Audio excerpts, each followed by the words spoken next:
कथा लक्ष्मी मातेची. एक आटपाट नगर होतं. तिथं एक राजा होता. त्याला 2 राण्या होत्या. एक आवडती पाटमाधव राणी व नावडती चिमादेव राणी. त्या राजाला नंदन बनेश्वर नावाचा शत्रू होता. रात्रंदिवस तो राजाच्या पाठीस लागला. त्यामुळे राजा फार वाळत चालला. एके दिवशी मात्र राजाने सर्व लोकांना बोलावून त्या शत्रूस मारण्यास सांगितले. ते लोकांनी मान्य केले.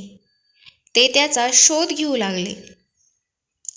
त्याच नगरात एक म्हातारीचा मुलगा होता. त्याने तिच्याकडून भाकरी घेतली व शत्रूस मारण्यास निघाला. म्हातारी म्हणाली, आपण गरीब, ही वाळलेली भाकरी आहे. 4 पावलं पुढं जा आणि झाडाआड खा, म्हणजे कोणी हसणार नाही. त्याप्रमाणे तो सगळ्यांच्या पुढे गेला. इतक्यात संध्याकाळ झाली. लोक परत आले. शत्रू काही सापडला नाही. राजाला काळजी लागली. खूप रात्र झाली म्हणून म्हातारेचा मुलगा तिथंच राहिला. मध्यरात्री नागकन्या देवकन्या तिथं आल्या. महालक्ष्मीचा वसा वसू लागल्या. त्या मुलाने विचारले तेव्हा त्यांनी सांगितलं की पडलं झडलं सापडलं मनी चितीलं कार्य होतं. हे ऐकताच तोही त्यांच्याबरोबर वसा वसू लागला. पूजा केली, घागरी फुंकल्या. पहाटेस उत्तर पूजा केली. जशी महालक्ष्मी माता कोल्हापुरास निघाली तसा नागकन्या देवकन्या यांचा आशीर्वाद मागितला. या मुलानेही मागितला. देवीने आशीर्वाद दिला, राजाचा शत्रू मरेल, तुला अर्ध राज्य मिळेल, नवलवाट नाव ठेवील.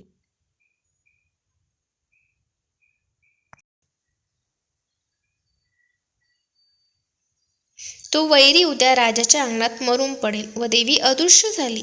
म्हातारीचा मुलगा घरी आला. दुसऱ्या दिवशी राजाच्या अंगणात वैरी मेलेला दिसला. त्याने चौकशी केली. म्हातारीचा मुलगा सर्वात मागे होता. त्याने मारलं असावं असं लोकांनी सांगितले. राजाने त्याला बोलावून घेतलं. त्यासंबंधी त्याला विचारले. मुलाने रात्री घडलेली सर्व हकीकत सांगितली. देवीच्या वराने तो मेला असे सांगून देवीनं दिलेला आशीर्वादही सांगितला.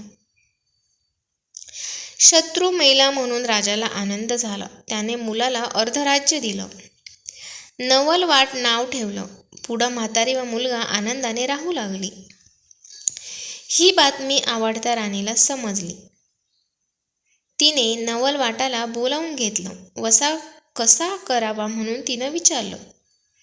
नवलवाटानं तातू दाखविला. अश्विन मासात पहिल्या अष्टमीला 16 सुतांचा तातू तेल हळद लावून करावा. 16 दुर्वा 16 तांदूळ घ्यावेत. तुळशीची पंचामृताने पूजा करावी.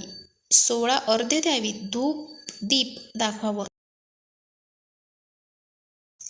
हा वसा घेणाऱ्यांनी तातूची पूजा करावी. तातू हातात बांधावा. दुसरी कहाणी चतुर्थी व तिसरी चतुर्दशीला करावी. याप्रमाणे अश्विन मासी करावं.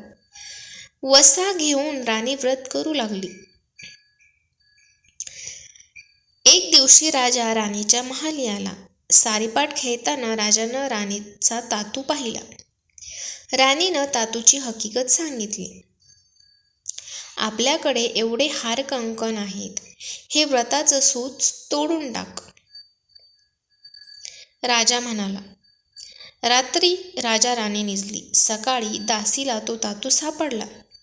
तिनं नवलवाटाला दिला. त्याला राणीचा राग आला. इतक्यात नावडती राणी भेटली. तिने तातू मागून घेतला आणि वसाही समजावून घेतला.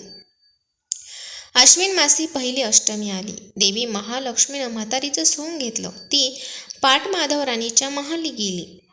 तिथं महालक्ष्मीची आठवण नव्हती. घरात काहीच तयारी दिसेना. तिनं राणीला तसं सांगून आठवण करून दिली.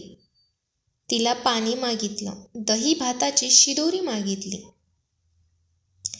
तुला दिलं तर राज्याला पुरणार नाही, राणीनं सांगितलं.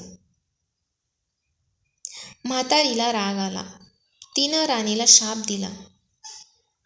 सवतीच्या नानी डाराडोरी करशील. अर्ध अंग बेडकाचं अर्ध अंग मनुष्याचं होईल. राणी ऐकून उपहासाने हसली. म्हातारी चिमादेवराणीच्या महाली आली. तिला सगळी गडबड दिसली. पूजा साहित्य, महालक्ष्मीचा मुखवटा दिसला. चिमादेवराणी, आज तुझ्या घरी काय आहे? म्हातारीनं विचारलं. आज माझ्या घरी महालक्ष्मी आहे, म्हातारी म्हणाली.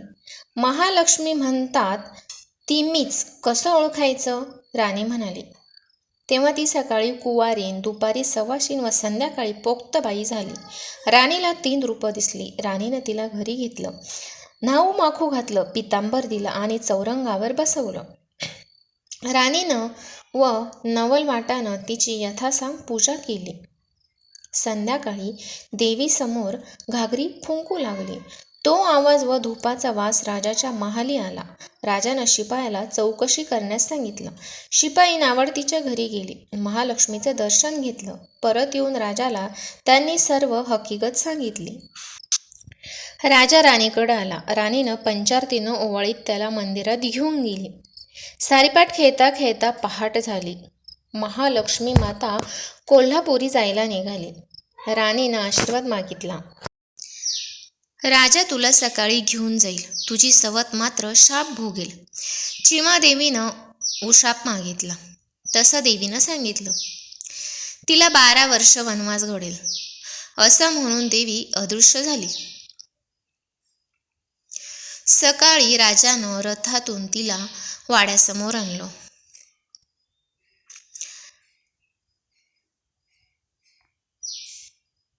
पाटमाधव राणीला तू सामोरी ये असा निरोप पाठवला.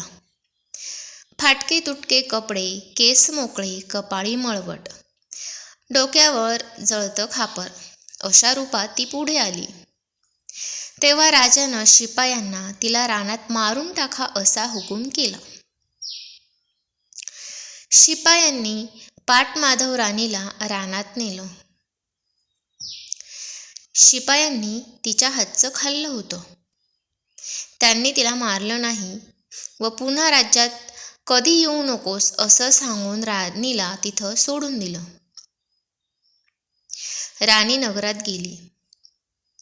लोकांनी तिला हकलून दिले. ती रानात गेली. वाटेत ऋषींची गुफा दिसली.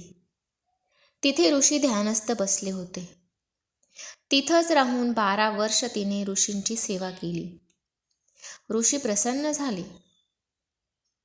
सेवा का करतेस? ऋषीने विचारलं. तिनं अभय मागून सर्व हकीकत सांगितली. ऋषींनी तिच्यावर महालक्ष्मीचा कोप झाल्याचे जाणले. महालक्ष्मीचे व्रत कर ऋषी म्हणाले. राणीने महालक्ष्मीला आशीर्वाद मागितला. देवीने उशाप दिला. ह्या झाडाखाली सगळी तयारी कर. पाय धुवायला पाणी ठेव, चंदनाची उटी, फराळ, कापुरी विडा, वाळ्याचा पंखा ठेव. तुझ्या हाताचा वास येऊ लागेल. राजा इथं आज उद्या येईल. दुसऱ्या दिवशी राजा आला. विश्रांती घेऊन फराळ केला. पाणी प्यायला आत्मा थंड झाला.